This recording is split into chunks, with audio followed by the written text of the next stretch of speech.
Oh, isa na namang budol ni Marcos, pakinggan natin. Kasama pa si Boying, pambihira talaga. Tingnan niyo ang pagmumukha niya ito si Boying. Ah, mm. I, I've been to this airport, I don't know how many times. And it's the nicest that I've seen the airport in. Nak Nicest daw yung airport. Kailan lang, pumunta ata kami, di ko maalala kung Hong Kong kami papunta noon o Japan. Tumutulo, di ba? Marcos, puro ka ata jet plane eh. Siguro ang paglipad mo galing Villamor. Gaya ng ginawa nyo kay Tatay Digong, naka Villamor ka, tapos naka-private jet ka kaya hindi mo alam yung airport. Ayan ka na naman eh. Sasabihin mo maganda. Kaya nawawala ng kredibilidad to si Marcos kasi lahat ng pinagsasabi nito malayo sa katotohanan. Gaya nung sinabi niyang walang pumasok na baril ni isa sa KOJC. Marcos, fake news ka. Until now, wala kang na mag-apologize man lang sa KOJC? Wala ka man lang tayo, wala ka man lang backbone para mag-apologize sa taong bayan. That is very, very obvious. May pumasok na baril sa KOJC. Tapos, ipinagtatanggol ka pa ni Claire. Instead na nag-a-apologize kayo sa taong bayan. Ngayon, ito ka na naman. Hindi mo pa nakikita ang airport ng ganyan. Galit na galit nga ang taong bayan dyan. Alam mo kung bakit? Ginawa nyo 1,000 ba yan o 1,500 ata yung parking dyan? Kasi hindi ako nagpa-park dyan. Sa park and fly ako nagpa-park pagka aalis eh. Ngayon, laging puno ang park and fly. Dati, yung park and fly mahal. Mura dyan sa airport. Kaya nilalangaw yung park and fly. Ngayon, hirap mag-park kasi puno. Ba't ang mahal kasi dyan? Dyan sila nagpupunta sa park and fly. Niloloko mo na naman, Marcos, ang taong bayan eh. Ito namang nasa likod mong si Boying, instead na kinokorek, tawa lang ng tawa. Sige, basta meron tayo dyan. Basta.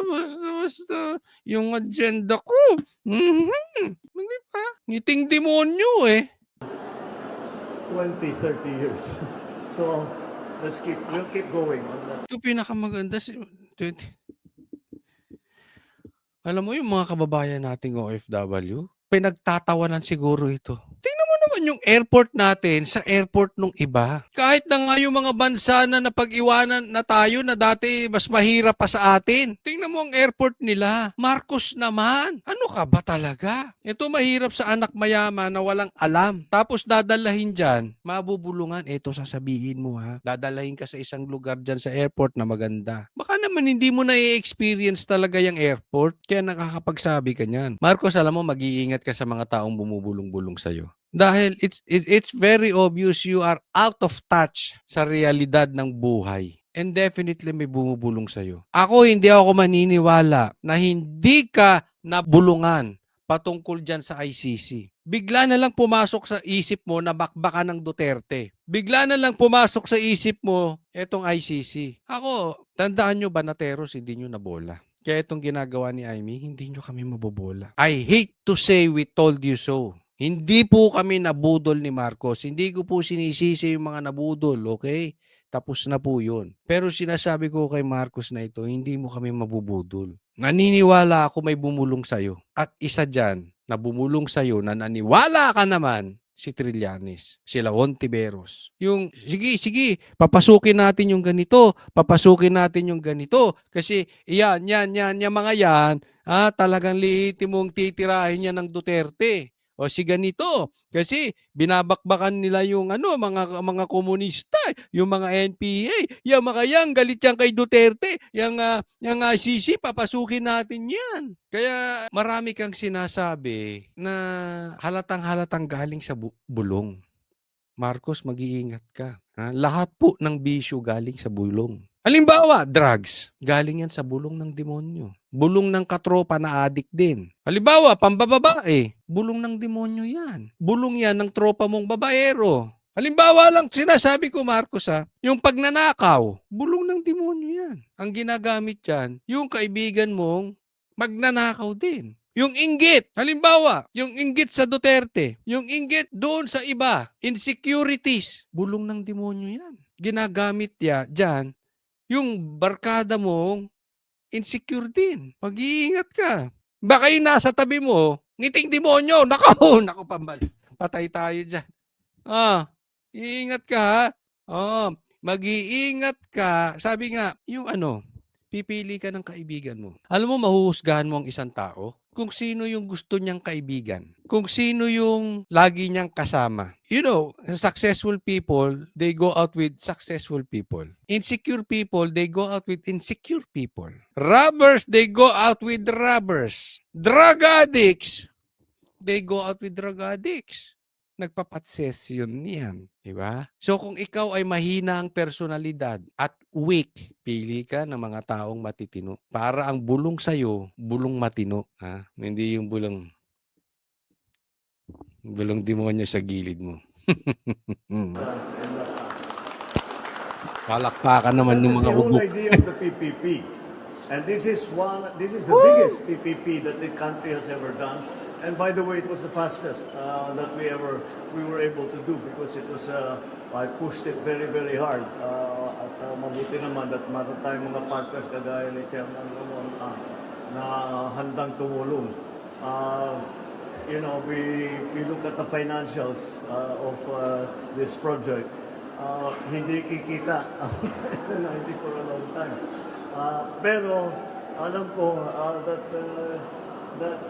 that's why we have entered into a PPP precisely on the principle and on the idea that Tingnan nyo, itaga nyo sa bato. Bagamat wala na sa kanya yung airport na yan, hindi niya nahawak, nalipat na yan private. Wala rin mangyayari dyan. Tingnan mo. Alam mo yung may taong kung ano hawakan nagiging ginto. Yung bang nagiging successful, si Marcos lahat ng hinawakan, bigo. Lahat ng pinangarap, bigo. 20 pesos na bigas, bigo. Pagkakaisa, bigo. Unity, bigo. Sugpuin ng baha, bigo. Yung kamay nito kung meron na touch of gold, yung kamay nito touch of curse. Lahat ng hawakan niyan, bigo. Hinawakan niya ang EDSA, ipaparehab, bigo. Hindi itutuloy, di ba? Pinasok-pasok nila yung Egypt, hinawakan, bigo. Maharlika funds, bigo. Asan na Maharlika funds? Asan na ang resulta ng Maharlika funds? Bigo. Yan ang kamay ni Marcos. Kamay ng sumpa. because the government does not have the funding or does not have complete funding, we go into partnership with private enterprise, and the private sector takes the financial risk. The government takes the political risk, if you can call it that. And basically to provide the land, to provide all the permits, to provide all the licenses, etc. And whatever incentives can be negotiated between the private partner and the government. So these are ongoing by Ito ako kay Boying. Ano ba pinagsasabi nito? Ha?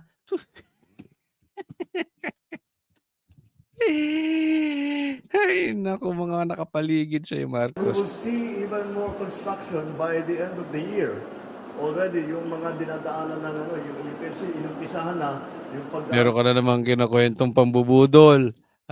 Tapos hindi na naman matutuloy. Tapos mag-i-excuse ka na naman. Tapos sisisihin mo na naman ang Duterte. Lahat ng kabiguan mo, kasalanan ni Duterte. O, tingnan nyo, pakinggan nyo mabuti sinasabi nito. Ano, hindi yan matutuloy. Sabi ko nga lagi kong sinasabi ito sa vlog ko, sinasabi ko sa SMNI. Gusto nyong malaman kung anong plano ni Marcos? Yung sinabi niya, kabaligtaran, yun ang mangyayari. truck ng mga sasakyan, yung mga yung mga hindi taxi, but yung hired cars hindi nasa ilalim na, kaya maganda na yung sistema. And I've been through this. So yung mga hired cars na hindi taxi, nasa ilalim na. Yun ang kinaganda ng sistema. Anong kinaganda nun? Yun dapat nang ipagmalaki. Wow. Anong accomplishment ni Marcos? Yung hard vehicles na hindi taxi, nasa ilalim na. Yung subway na nasa ilalim. Tingnan nyo, yung subway na yan, hindi mangyayari yan. Pustahan tayo? Airport I don't know how many times. And it's the nicest that I've seen the airport in 20, 30 years. So we'll keep going. Si Boying naman meeting. Boying, tumatama ka ulit Talagang ang ano, ang damong ano, ang masamang damo. Matagal tamaan. On that, in that task. Anak para mga ugo.